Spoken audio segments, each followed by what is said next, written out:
시장에 대한 통찰 마지막 순서죠. 김동섭의 인사이트 시작합니다. 어서 오십시오. 네, 안녕하세요. 예, 기다렸습니다. 삼성전자, SK하이닉스 오늘 두 종목 다 강한데 SK하이닉스가 급등 수준으로 달리고 있습니다. 지난번에 삼전보다는 하이닉스다 이렇게 강조해 주셨잖아요. 그것은 이제 변동성에 대한 부분이었는데요.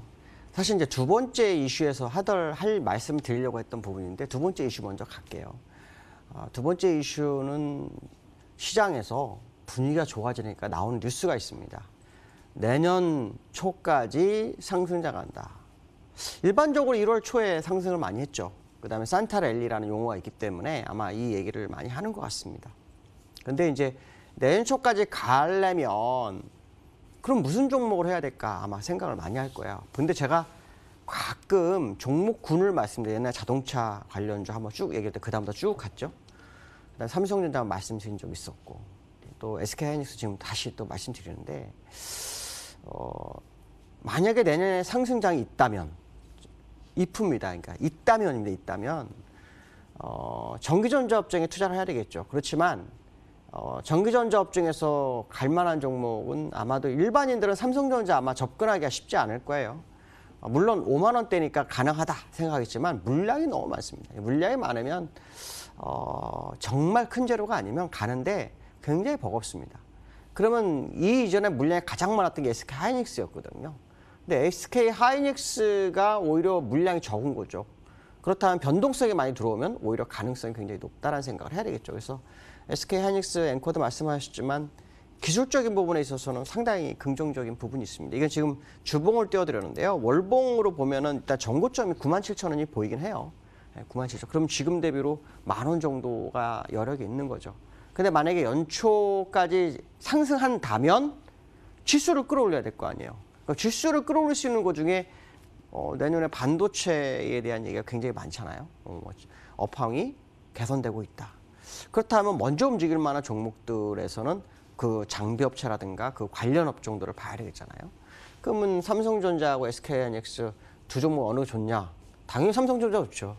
근데 시장에서는 오히려 SK하이닉스가 더 선호될 수 있다는 거죠. 변동성이 충분히 좋을 수 있다는 해석을 해야 될 것 같고요. 기술적으로는 아주 중요한 자리를 돌파를 하고 있어요. 이 얘기는 전고점을 한번 보고자 하는 생각이 있습니다. 이거로 보면은 아까 제가 이슈 말한 내년 초까지 상승 유효에 대한 생각을 해볼 수는 있겠죠. 해볼 수는 있습니다. 그러면 이제 앞에서부터 이제 다시 가면서 생각을 한번 해보죠. 판단은 여러분이 항상 하는 겁니다. 저는 큰 길목에서 일어날 수 있는 상황들, 그게 전체 추세로 가는 쪽이냐, 아직 아니냐, 이거를 판단하는 쪽에 보시면 되는데요. 첫 번째 이슈가 우리가 기다렸던 15일이죠, 15일. 근데 15일 합의하기로 했었는데 오늘 아침에 블룸버그에서 갑자기 뉴스를 확 내보냈어요. 무역 합의를 했다. 그래서 서명을 했답니다. 트럼프가 서명을 했는데 법률적인 문서는 아직 없는 상태예요. 이제 서명만 했어요. 거기에 키포인트였던 게 뭐냐면 농산물 500억 불을 수입하는 쪽으로 아마 약속을 맺은 것 같습니다. 그리고 트럼프는 관세를 더 이상 안 매기는 쪽으로. 물론 줄어드는 거죠. 근데 아직 그 전체적인 합의는 다 이루어진 게 아니죠. 일단 첫 단추만 끼는 과정이다라고 해석을 해야 됩니다. 근데 이 첫 단추가 언제부터 시작된 겁니까? 이때부터거든요. 이때부터예요. 오랜 기간 정말 했어요. 이때가 언제입니까? 2018년도 한 10월 그때부터 무역 분쟁에 대한 굉장히 좀 많이 나왔죠. 그래서 주가가 쫙 뺐습니다. 사실 이때부터 움직이긴 했지만 자 그런데 그 상황에서 첫 단추를 끼려는 모습을 계속 보이는 과정 속에서 이루어지지 않았잖아요. 그래서 첫 단추를 꼈어요. 그럼 제가 말하고 있는 요지는 여기에 있습니다. 그렇게 중요한 게 15일도 아니고 이틀 전에 왔는데 못 넘어갔어요.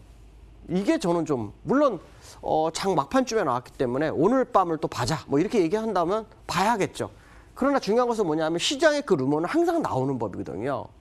다 나와서 실제로 뉴스가 나오면서 거기서 더 뛰든지 말든지 결정이 나는데 오히려 1.2%까지 갔던 미국 그 시장이 밀려서 0.7% 정도였나요? 네, 0.7%의 상승 마감으로 끝났어요. 근데 돌파를 못했어요.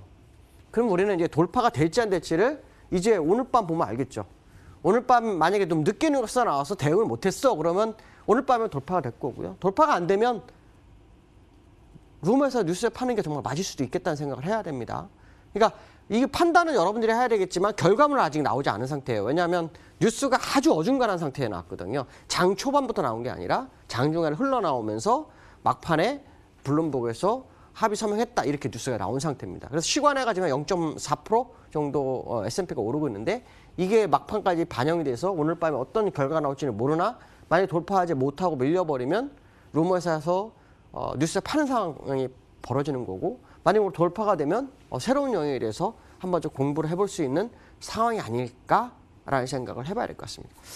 세 번째 이슈인데요. 세 번째 이슈는 외국인의 기환 얘기를 제가 좀 적었어요. 제가 지난번에 외국인 기환 얘기를 좀 했잖아요. 근데 이 지수하고 한번 비교를 해볼 필요성이 있다는 생각을 했어요. 왜냐하면 이번에 외국인들이 21거래일을 매도하면서 나간 금액이 5조예요. 근데 어저께 선물까지 해서 2조 들어왔다고 되게 막 환호를 하는데 그게 아니죠. 현물에서만 계산을 해야 돼요. 근데 지난번 제가 말씀드렸던 자리는 이 자리였죠. 이 자리에서 외국인 기환 가능성에 대한 부분 잠깐 말씀드렸고 들어왔어요. 근데 여기까지 들어온 금액을 보면 약 7천억 조금 넘습니다. 한 8천억 근접되죠. 근데 제가 이거 왜 이 말씀을 드리냐면 기술적 분석을 한번 가보려고 합니다. 자, 기술적 분석을 보면 5조를 팔은 여기서부터 5조를 팔아서 요만큼 높은 데서 팔았는데 8천억 들어와서 제자리로 왔다는 거죠. 그럼 이건 믿어야 되나요? 적은 금액으로 다시 제자리에 갔다 오는 겁니다. 그 얘기는 두 가지로 해석할 수 있죠. 정말 시장에 강력한 모멘텀이 존재해서 올라간 거냐 아니면 고점 부분에 다시 팔기 위해서 일시적으로 시장 분위기에 동조를 한 거냐에 대한 생각을 가져야 됩니다. 자, 두 번째로는 제가 이 방송을 하면서 계속 여러분들한테 얘기했던 것 중에 하나가 뭐였죠?